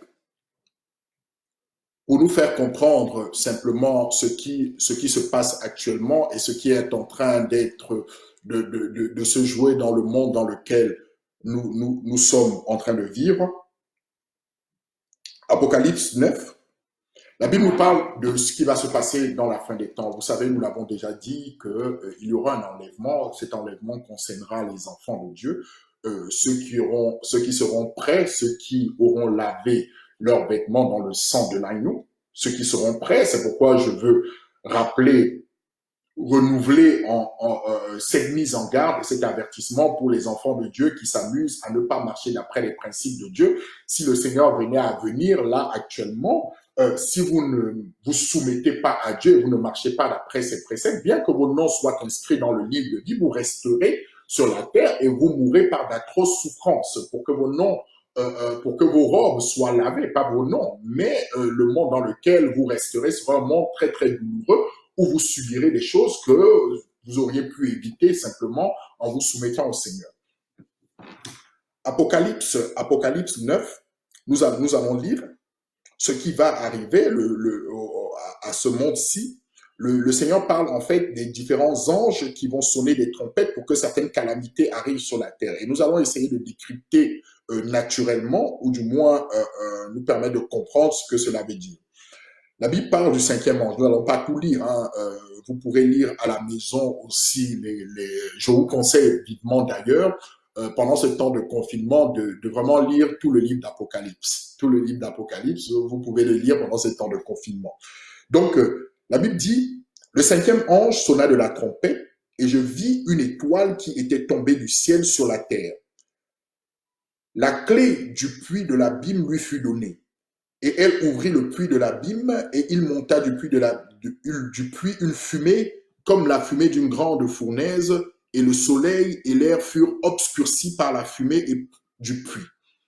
De la fumée sortirent des sauterelles qui se répandirent sur la terre, et il leur fut donné le pouvoir comme le pouvoir qu'ont les scorpions de la terre. Il leur fut dit de ne point faire de mal à l'herbe de la terre, ni à aucune verdure, ni à aucun arbre, mais seulement aux hommes qui n'avaient pas le sceau de Dieu sur le front. Il leur fut donné non de les tuer, mais de les tourmenter pendant 5 mois. Et le tourment qu'elle causait était comme le tourment que cause le scorpion quand il pique un homme. En ces jours-là, les hommes chercheront la mort et ils ne la trouveront pas. ils désireront de mourir et la mort fuira loin d'eux. Voyez, on va s'arrêter là. Le Seigneur dit que la ruine qui va arriver dans ce monde, les hommes désireront la mort, mais la mort fuira loin d'eux. Ce que le Seigneur est en train de nous faire comprendre ici, c'est que ces hommes-là qui sont restés dans l'orgueil, il arrivera un moment donné, vous savez aujourd'hui que dans le monde dans lequel on vit, les hommes aiment tellement leur vie, ils sont capables de tout faire pour sauver leur vie. D'ailleurs, c'est pourquoi nous voyons aujourd'hui que ceux qui étaient méprisés hier, je veux parler du monde hospitalier, avant que nous ne soyons dans cet état de coronavirus et de confinement, ils avaient déjà manifesté parce qu'ils se plaignaient de leur situation. Ils disaient en fait qu'ils n'avaient pas assez de moyens pour pouvoir accomplir convenablement leur mission. Et pendant qu'ils sillonnaient les rues de Paris pour manifester, ce qu'on leur donnait comme réponse, c'est qu'on leur envoyait des escadrons de CRS pour les tabasser. Et bizarrement, en quelques jours, ils sont devenus des héros de la nation au point qu'on les applaudit tous les jours à 20 heures. Voyez à quel point l'hypocrisie peut envahir l'homme lorsqu'il cherche à sauver sa vie. Donc, ceux qui étaient hier des pestiférés, aujourd'hui sont devenus des personnes qu'on applaudit en réalité. C'est pour nous dire que l'homme est hypocrite et les sociétés dans lesquelles on vit sont hypocrites. Il y a trois métiers sur la terre qui sont des métiers nobles et qui sont des métiers respectables que nous devons respecter. Il y a premièrement, il y a ceux qui s'occupent de la terre. Ça veut dire quoi? Ça veut dire que ce sont les agriculteurs. Les agriculteurs sont des métiers, en fait, sans lesquels nous ne pouvons pas vivre. Après les agriculteurs, il y a les médecins, il y a le corps hospitalier. Après le corps hospitalier, il y a les enseignants. Voilà les trois métiers les plus nobles qu'il y ait sur cette terre. Et vous verrez que, à la vérité, ce sont à la vérité les trois métiers les plus méprisés et les plus négligés. Ce sont les personnes qui ont le moins de reconnaissance. Cependant, lorsque nous nous retrouvons dans des calamités et qu'on sent réellement que leur importance est manifeste, alors on commence à les caresser dans le sens du poil. Mais pour combien de temps, nous verrons très bien lorsque nous sortirons du confinement. La Bible nous dit alors ici, pour revenir à ce qu'il en est, c'est que les hommes chercheront la mort, mais ils ne la trouveront pas.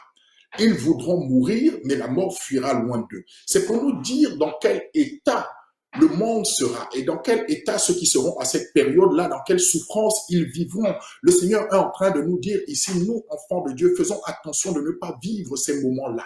Dieu ne nous a pas destinés à la colère, mais il nous a destinés au salut. Mais simplement, attachons-nous davantage à lui parce que ces calamités-là arrivent, parce que ce monde est prédestiné à la ruine. Nous allons continuer simplement à lire. La Bible nous dit à partir du verset 7, ces sauterelles ressemblaient à des chevaux préparés pour le combat. Il y avait sur leur tête comme des couronnes semblables à de l'or. Leurs visages étaient comme des visages d'hommes. Elles avaient des cheveux comme des cheveux de femmes et leurs dents étaient comme des dents de lion. Elles avaient des cuirasses comme des cuirasses de fer et le bruit de leurs ailes était comme un bruit de char à plusieurs chevaux qui courent au combat. Elles avaient des queues semblables à des scorpions et à des aiguillons. Et c'est dans leur queue qu'était le pouvoir de faire du mal aux hommes pendant 5 mois. Elles avaient sur elles comme roi l'ange de l'abîme nommé en hébreu Abaddon et en grec Apollyon. Le premier malheur est passé. Voici vient encore 2 malheurs après cela. Le 6e ange sonna de la trompette et j'entendis une voix venant des 4 cornes de l'autel d'or qui est devant Dieu et disant au 6e ange qui avait la trompette, délier les 4 anges qui sont liés sur le grand fleuve d'Euphrate. Et les 4 anges qui étaient prêts pour l'heure, le jour, le mois et l'année furent déliés afin qu'ils tuassent le tiers des hommes. Vous voyez, la Bible nous dit qu'ils étaient déliés afin qu'ils tuassent le tiers des hommes. Le nombre des cavaliers de l'armée était 2 myriades de myriades.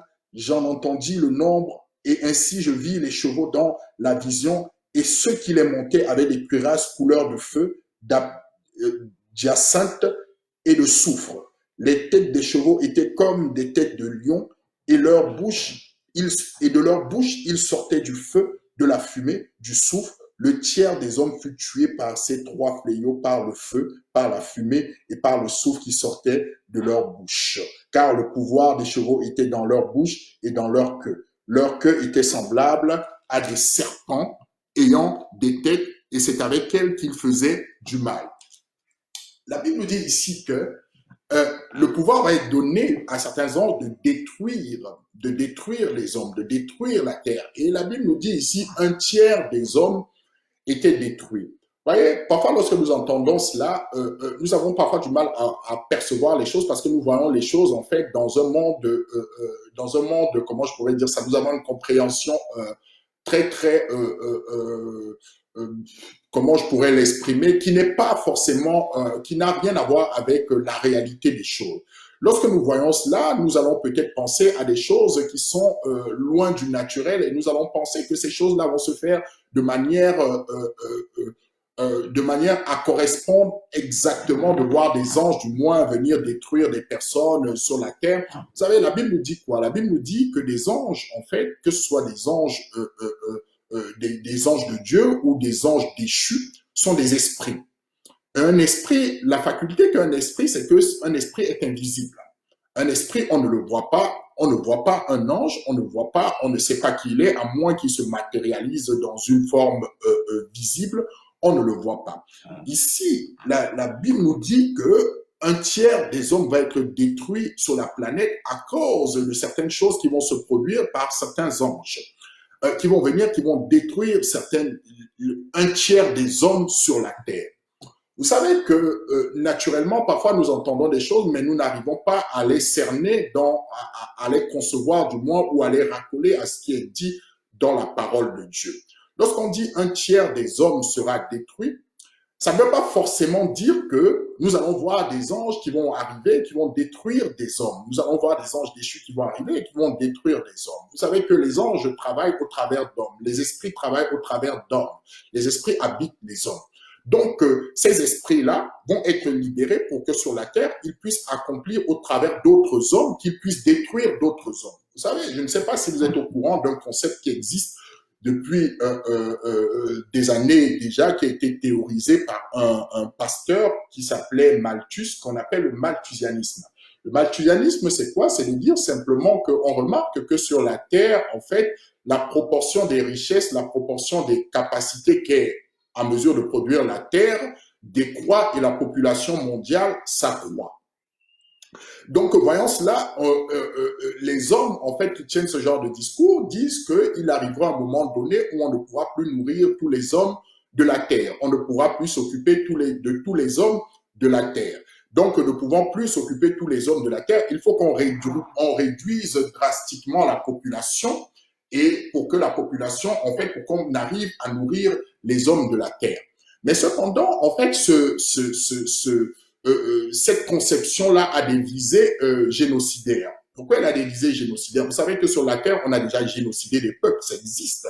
Et les hommes le feront encore. C'est poussé par des démons, ils génocideront encore des hommes. Donc, pour amener cet équilibre, ce qu'ils ont commencé par faire, c'est de commencer à pratiquer, en fait, ce qu'on appelle le contrôle des naissances. Le contrôle des naissances, tout ce qui a trait au planning familial, en disant aux gens de ne pas avoir beaucoup d'enfants parce que cela n'est pas bon et tout cela parce que en fait ça multiplie la population mondiale et donc il faut la restreindre et l'amener vers le bas pour que les gens puissent continuer à jouir des richesses. Mais la vérité, cela n'est pas forcé, cela n'est pas vrai dans l'absolu. Pourquoi? C'est parce que en fait, ce qui se passe aujourd'hui, les gens ne sont pas pauvres à certains endroits parce qu'ils sont feignants, contrairement à ce qu'on veut nous faire croire parfois, parce qu'ils ne veulent pas travailler. Non, ils sont pauvres parce qu'on les appauvrit. Et on les appauvrit, pourquoi? Parce qu'il faut faire vivre certaines personnes dans d'autres endroits du monde, notamment dans les pays occidentaux. Il faut que pour que nous soyons riches, pour que nos voitures roulent, pour que nous ayons ce que nous avons, il faut que dans d'autres endroits, dans d'autres continents, en fait, que les gens soient appauvris, que nous prenions leurs matières premières pour pouvoir fonctionner convenablement. Donc, en d'autres termes, on est en train de dire ici que lorsque les gens disent qu'il faut réduire drastiquement la population, c'est parce qu'ils ont peur que la population se multipliant, nous aurons de moins en moins de privilèges, ou du moins l'Occident aura de moins en moins de privilèges et elle ne pourra plus mettre d'autres personnes, d'autres pays, d'autres continents, en fait, sous la domination de la pauvreté. Parce que la pauvreté, frères et sœurs, il faut le savoir, la pauvreté est une pauvreté qui est créée. Elle n'est pas les gens ne meurent pas de faim à d'autres endroits parce qu'ils ont décidé, parce qu'ils ne font rien. ils meurent de faim parce que on a conditionné le monde comme cela, qu'on a décidé que le monde soit comme cela, et du coup, ce sont les plus faibles qui sont amenés à mourir.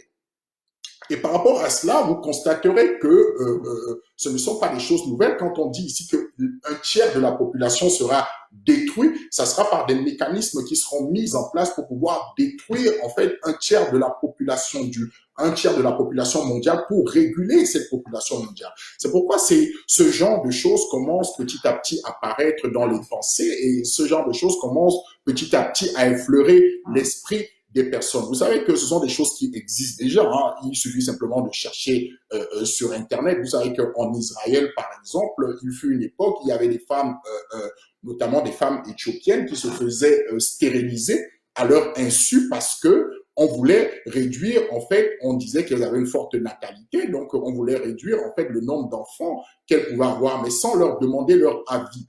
Et le gouvernement israélien avait reconnu qu'il était à la source de cela. Donc, ce sont des choses qui existent. C'est pour nous dire, en fait, que voilà ce qui va arriver aux futures générations qui ne se soumettent pas à Dieu. Elles seront contraintes à cela. Et aujourd'hui, il y a un continent qui suscite un peu l'attention de beaucoup de personnes parce que on se plaint, si vous suivez un peu les réseaux sociaux, vous suivez un peu ce qui se passe, ce qui se dit, en fait, des autorités, c'est que comment je pourrais dire ça?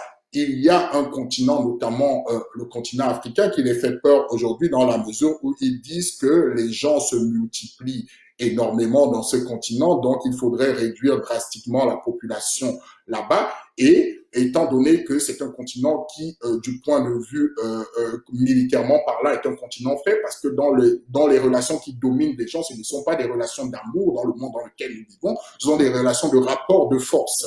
Plus tu es faible, plus on va t'écraser. Plus tu es fort, moins les autres peuvent t'écraser. Mais ce sont des rapports qui ne sont pas basés sur des relations, comment je pourrais dire ça, établies par Dieu, mais sur des rapports de force. Donc, ce continent-là, aujourd'hui, est un peu le continent qui est visé par cette manière de fonctionner, par la réduction de la population. Beaucoup de présidents, d'ailleurs, ne se cachent pas, ils le disent, hein, en Occident ici, ils le disent que il va falloir gérer ce continent-là et pouvoir réduire drastiquement la population parce que ils ont peur en fait de la multiplicité des hommes qui naissent de ce côté-là. Mais de quoi ont-ils peur? Ils ont simplement peur que leurs privilèges, en fait, qu'ils avaient jusqu'aujourd'hui, puissent commencer à être comment je pourrais dire ça, se réduire. Pourquoi? Parce que c'est simple, hein, le calcul est simple. Lorsque vous avez un gâteau et si le gâteau, il faut le partager avec plusieurs personnes, vous comprendrez que plus il y a de personnes, plus votre part diminue. Ce qui est naturel, en fait, quoi. Donc, ils se battent contre cela et ils mettent cela en place de sorte que même par rapport au coronavirus dont nous avons entendu parler, et si vous aviez bien suivi récemment, c'est pour nous mettre en alerte par rapport à certaines choses et pour que nous comprenions qu'il ne faut pas faire confiance à l'homme. L'homme, s'il n'a pas Dieu, il va reproduire le système du diable et il va le faire exister, il va le mettre en application. Il ne faut jamais faire confiance à un homme. C'est pas parce qu'on voit un homme qu'on sait l'esprit qu'il anime, en fait, quoi. Et je parlais donc d'un certain vaccin. Vous savez qu'actuellement, ils sont à la recherche d'un vaccin pour pouvoir réguler la maladie qui sévit actuellement sur la Terre. Donc, je veux parler ici du coronavirus. Et sans forcément, comment je pourrais dire ça, un docteur, un médecin, deux médecins étaient en train de discuter en fait sur les antennes de LCI le 31 mars. Et ce qu'il disait concernant cela, c'est que il pourrait faire des tests, il fallait qu'il fasse des tests, non pas ici. Vous savez que les continents qui sont les plus touchés par le coronavirus, c'est le continent européen, le continent américain et le continent asiatique, notamment avec la Chine et puis l'Iran. Quoique la Chine commence à s'en sortir petit à petit d'après ce qu'ils nous disent. Et ils disent en fait que ces deux médecins-là, comme ça, naturellement, se disent, bah, en fait, ce qu'on pourrait faire, c'est d'aller tester notre vaccin en Afrique. On pourrait aller tester notre vaccin en Afrique. Pourquoi ils disent cela? Pourquoi? Parce que Pour eux, en fait, là-bas, c'est de la chair à canon. Ça veut dire quoi? Ça veut dire qu'ils peuvent mettre en place leurs médicaments, tester là-bas, parce que pour voir un peu comment ça se comporte, avant de vouloir tester sur des populations qui sont du moins caucasiennes ou européennes. Donc, il est en train de nous faire comprendre quoi? Il est en train de nous faire comprendre ici que lorsqu'on n'a pas de force, lorsqu'on n'est pas puissant, lorsqu'on n'a pas le pouvoir, on sera forcément dominé. Et c'est ce qui va se passer de plus en plus dans le monde. Des hommes dans certains endroits du monde seront amenés à disparaître parce que il faut que on fasse des choses sur eux et c'est par l'homme que cela va se passer. Quand la parole nous dit ici qu'un tiers de la population diminuera, c'est parce que on aura mis en place des systèmes pour pousser ou du moins pour détruire une partie de la population. Et cela existe, cela a déjà existé et cela existera encore. C'est pourquoi je suis en train de nous alerter en tant qu'enfants de Dieu de vite faire, de sortir de ce monde dans lequel nous nous trouvons et de nous attacher au Seigneur parce que la ruine de ce monde est en train de se prévoir, est en train d'arriver petit à petit pour les forcer, pour les soumettre, pour leur faire comprendre qu'en dehors de Dieu, il n'y a pas de salut. Il n'y a de salut en aucun autre, si ce n'est le Seigneur Jésus. Et je vais terminer simplement en lisant, en continuant l'Apocalypse 9, verset 20. La Bible nous parle, il nous dit, les autres hommes qui ne furent pas tués par ces fléaux ne se repentirent pas des œuvres de leurs mains, de manière à ne point adorer les démons et les idoles d'or, d'argent, d'airain, de pierre et de bois, qui ne peuvent ni voir, ni entendre, ni marcher. Ils ne se repentirent pas de leur meurtre, ni de leur enchantement, ni de leur impudicité, ni de leur vol. Voyez, ce sont des hommes qui vont voir certaines calamités.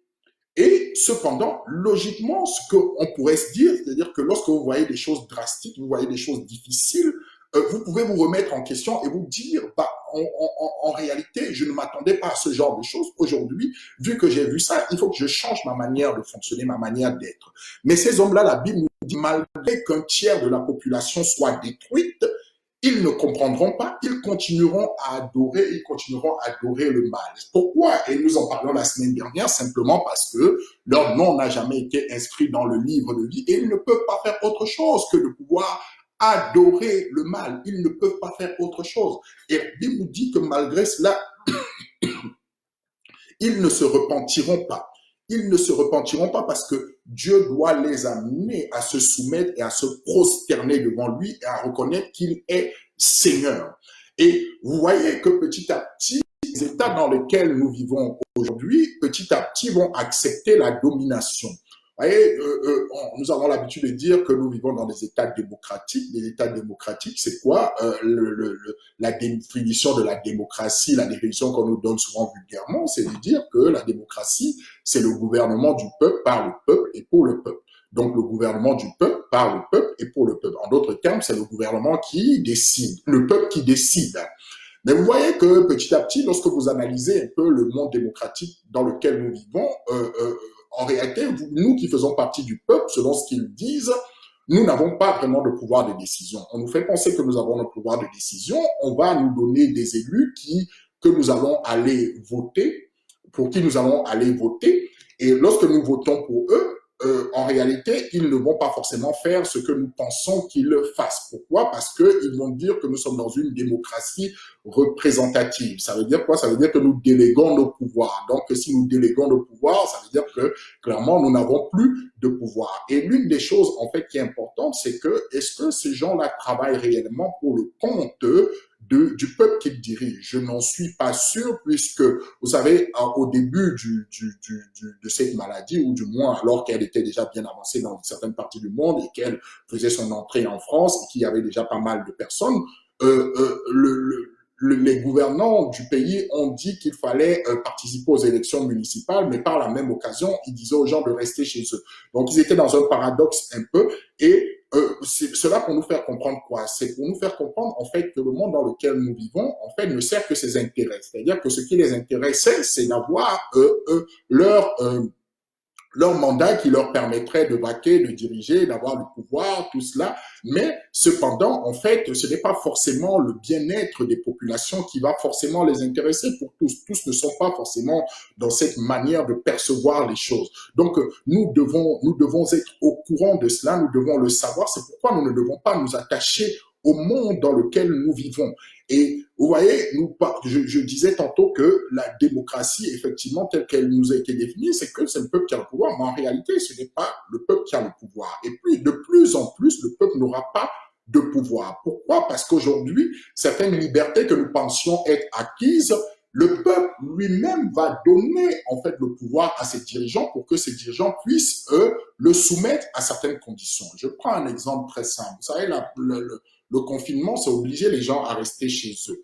Le gouvernement va décider qu'on oblige les gens à rester chez eux. Cependant, le gouvernement va dire à un moment donné, ben voilà ce que vous devez faire si vous sortez de chez vous, voilà les amendes que vous pouvez avoir.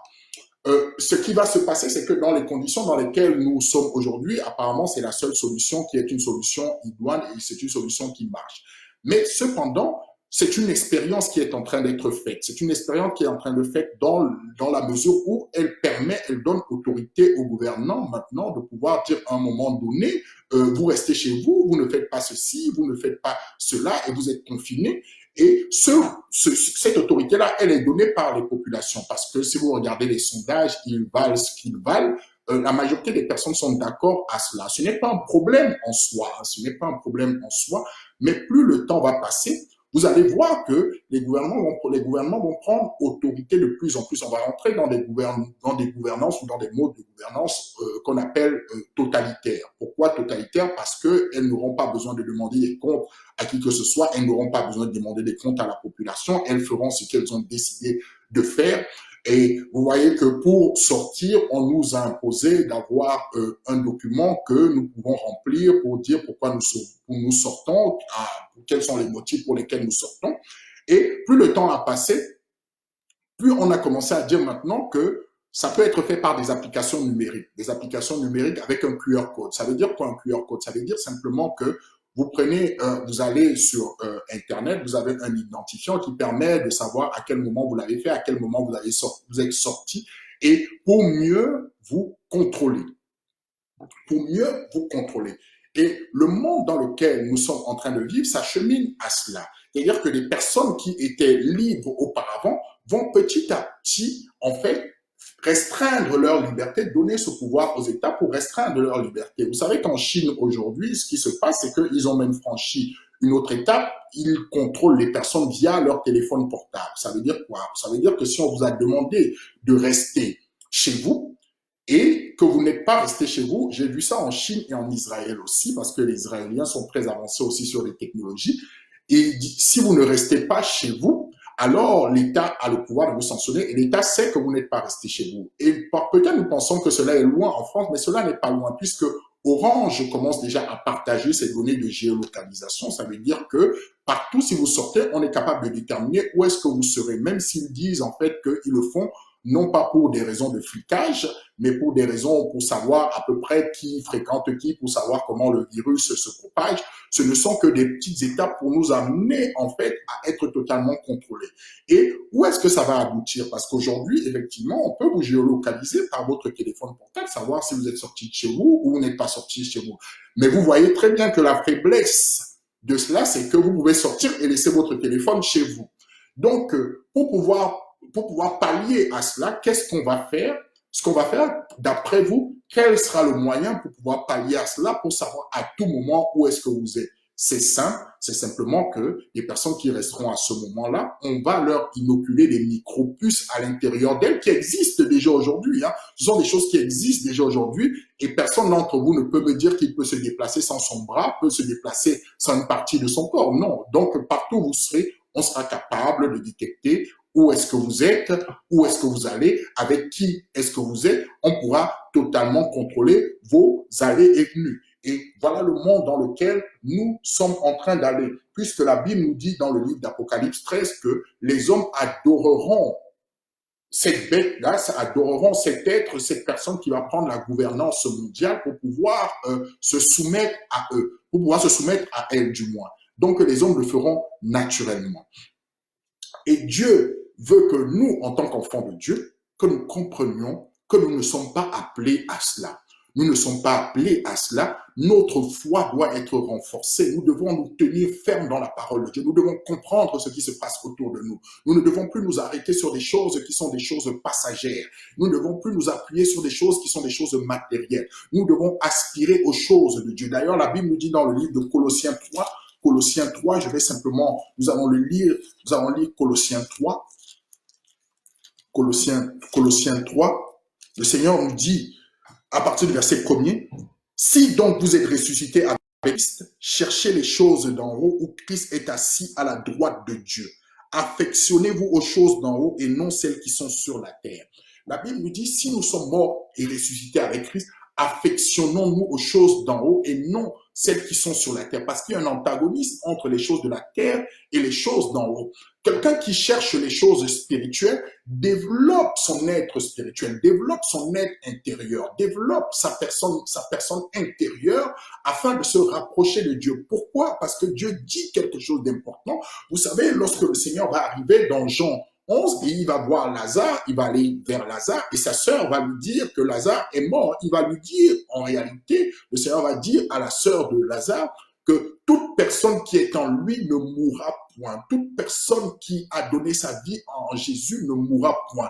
Bien qu'elle soit morte, elle vivra. Il est en train de dire quoi ici? Il est en train de dire que la mort naturelle, la mort n'aura pas de pouvoir sur nous. La mort n'aura pas d'autorité sur nous. Si tu es un enfant de Dieu, la mort n'a pas d'autorité sur toi et la mort ne peut pas avoir de domination sur toi. Ce que Dieu est simplement en train de faire, ce que Dieu est en train de nous montrer, il est en train de nous montrer vers où ce monde orgueilleux, ce monde qui s'est éloigné de lui, est en train de se diriger. Et leur fin ne sera que la ruine.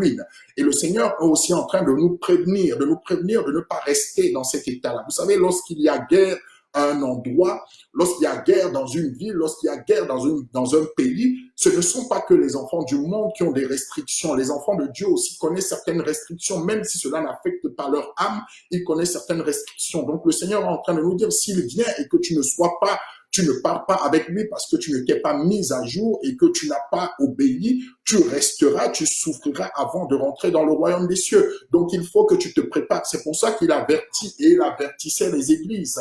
Lorsque nous lisons par exemple dans Apocalypse, ce que le Seigneur commence à faire avant de parler des calamités, c'est de commencer par avertir les églises, c'est commencer à parler aux églises. L'apôtre Jean va commencer par prophétiser et à annoncer certaines choses aux églises. Et il y a une de ces églises qui a retenu particulièrement mon attention, c'est l'église de Laodicée. Nous sommes dans Apocalypse 3 à partir du verset 14.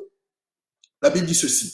Écrit à l'ange de l'église de Laodicée, voici ce que dit l'Amen, le témoin fidèle et véritable, le commencement de la création de Dieu. Je connais tes œuvres. Je sais que tu n'es ni froid ni bouillant. Puisses-tu être froid ou bouillant? Ainsi, parce que tu es tiède et que tu n'es ni froid ni bouillant, je te vomirai de ma bouche. Parce que tu dis, je suis riche, je me suis enrichi et je n'ai besoin de rien.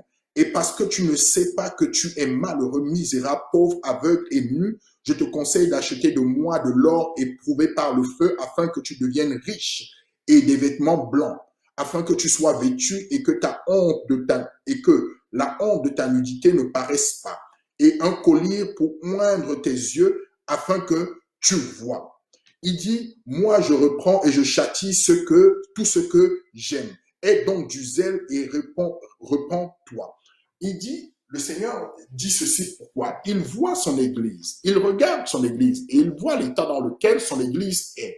Vous voyez, dans l'Église, l'Église c'est l'ensemble des croyants, c'est l'ensemble des saints, l'ensemble des personnes mises à part.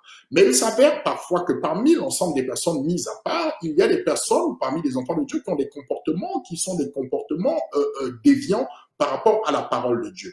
Et le Seigneur sait où est-ce qu'il va amener le monde. Donc il va venir, il va parler à son Église et il va lui dire, fais attention, ne te laisse pas embobiner par les choses du monde, ne te laisse pas embobiner par ce que tu vois, ne te laisse pas embobiner par l'orgueil qui se produit sur la terre, ne te laisse pas embobiner par le bien matériel. Et vous voyez ici, il va dire à cette Église, tu penses que tu as tout, tu penses que tu n'as besoin de personne. C'est ce que le diable veut souvent nous faire croire. Le diable veut nous amener à un point où nous devenons autodépendants, c'est-à-dire que nous ne dépendions plus de Dieu, Et dès lors que nous sortons de la main de Dieu, en réalité, nous sommes vulnérables au diable. Et le Seigneur va parler à cette église, il va lui dire, tu te crois riche. Pourquoi? Parce que cette église de Laodicée avait basé en fait sa prospérité, sa notoriété sur le bien matériel, sur ce qu'elle possédait. Non pas que le bien matériel soit mauvais en soi, mais lorsque le bien matériel prend la place de Dieu, cela devient une idole. Et nous voyons aujourd'hui que dans le monde dans lequel nous vivons, beaucoup d'églises, bien évidemment, j'appelle église, je parle ici d'église locale, hein, je parle d'assemblée. Hein.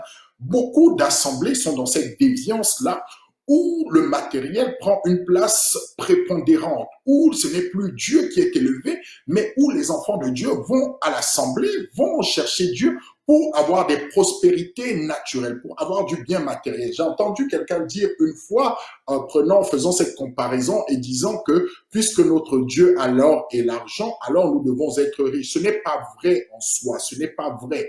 Le Seigneur, le but du Seigneur, le Christ n'est pas allé à la croix pour que tu aies des possessions matérielles. Christ a dit une chose, ne t'inquiète pas du lendemain, à chaque jour suffit sa peine. Et l'apôtre Paul va dire dans le livre de 1 Timothée 6 aussi, si vous lisez à partir du verset 10, il va dire si nous avons le vêtement et si nous avons le vêtement et un abri, cela nous suffit. Donc le Seigneur est en train de dire ici qu'il prendra soin de nous. Mais parfois, nous nous sommes embarqués à vouloir chercher le bien matériel au détriment de notre foi. Parce que le diable, c'est une chose, c'est que lorsque une chose commence à prendre la place de Dieu dans notre cœur, cela devient une idole. Et le Seigneur va parler à cette église, là, il va lui dire, en réalité, tu te crois riche, mais tu es nu, tu es aveugle, tu ne vois pas, tu es complètement, ton intelligence est obscurcie, mais il va venir la rappeler, il va venir lui parler parce que il dit qu'il ne châtie que ceux qu'il aime. Donc, il parle à ses enfants pour que nous soyons, du moins que nous comprenions ces choses-là et que nous comprenions que, en fait, nos regards doivent être focalisés sur le Seigneur. Bien que nous soyons sur cette terre,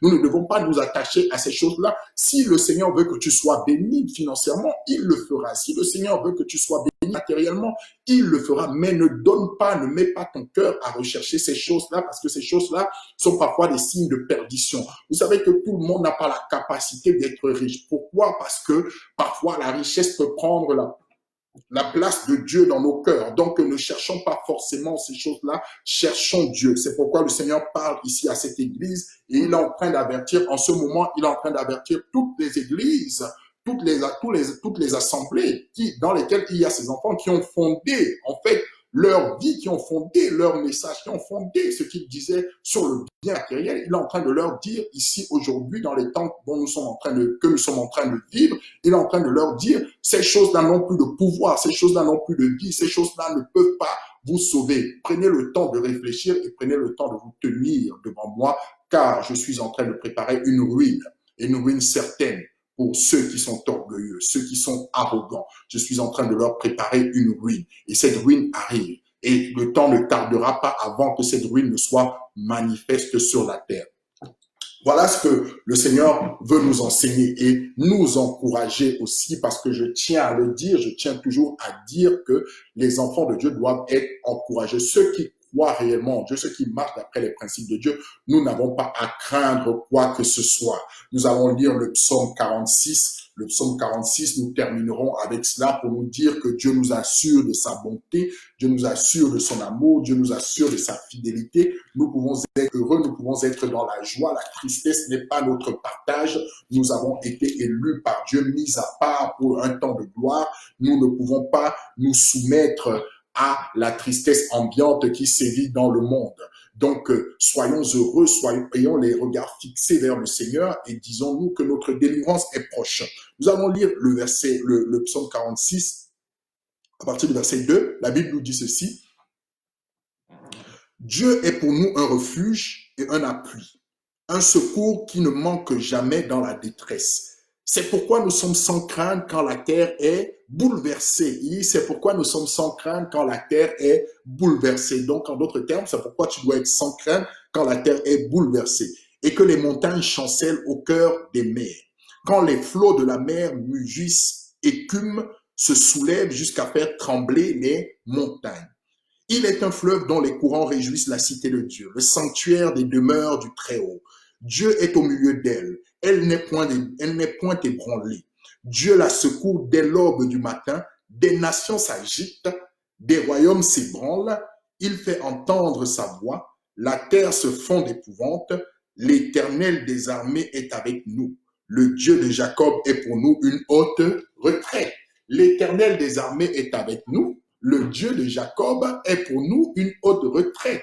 Donc notre force nous vient de Dieu. Le Dieu, l'Éternel des armées est pour nous une haute retraite. C'est pour ça que je suis dans la joie. Depuis ce confinement, je bénis vraiment le Seigneur pour ce temps parce que ça nous permet de nous retrouver. Ça nous permet de prendre conscience de ce que Dieu dit. Vous savez, parfois nous sommes dans des habitudes, nous fonctionnons et bien évidemment, il y a certains enfants de Dieu qui n'ont pas compris cela. C'est-à-dire qu'au lieu de s'attacher au Seigneur, ils vont s'adonner à la tristesse, ils vont s'adonner à certaines choses. Mais la Bible te dit ici, l'Éternel est avec nous, le Dieu de Jacob est pour nous une haute retraite. Celui qui s'abrite en dessous de ce Dieu-là sera préservé, sera gardé, sera dans l'allégresse. C'est pourquoi mon âme est dans la joie et ma vie tout entière, je passerai mon temps à bénir le Seigneur pendant ces temps de retraite. Et je le bénis pour les maladies, je le bénis pour tout ce qui arrive. Je le bénis car rien n'arrive sans qu'il ne l'ait permis. Même lorsqu'il y a le coronavirus, je dis merci Seigneur pour cela parce que rien n'arrive sans qu'il ne l'ait permis et il sait pourquoi cela arrive.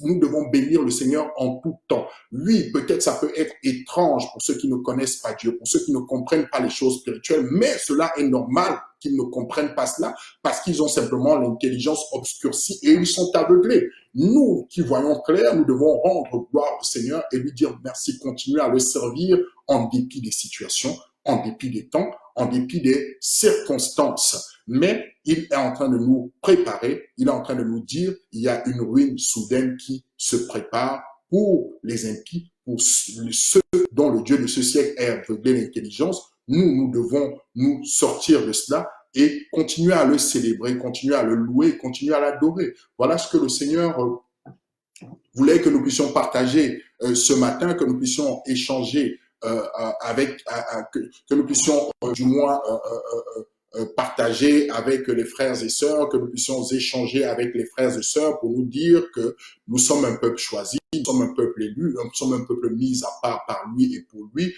Peu importe, les gens ne nous comprendront pas, les gens nous jugeront parfois de fous, de personnes qui ne comprennent pas, mais peu importe, nous verrons au dernier jour. On dit toujours que il faut attendre le dernier jour pour savoir ce qu'il en est, mais nous savons effectivement que nous avons cette assurance d'être avec le Seigneur et ces personnes-là qui ne veulent pas fléchir le genou devant le Seigneur aujourd'hui, elles fléchiront le genou malgré elles, qu'elles le veuillent ou non. Mais nous, enfants de Dieu, fléchissons les genoux pour adorer notre Seigneur, pour glorifier notre Seigneur, parce que nous savons que sans lui, nous ne sommes rien et sans lui, nous ne pouvons rien faire.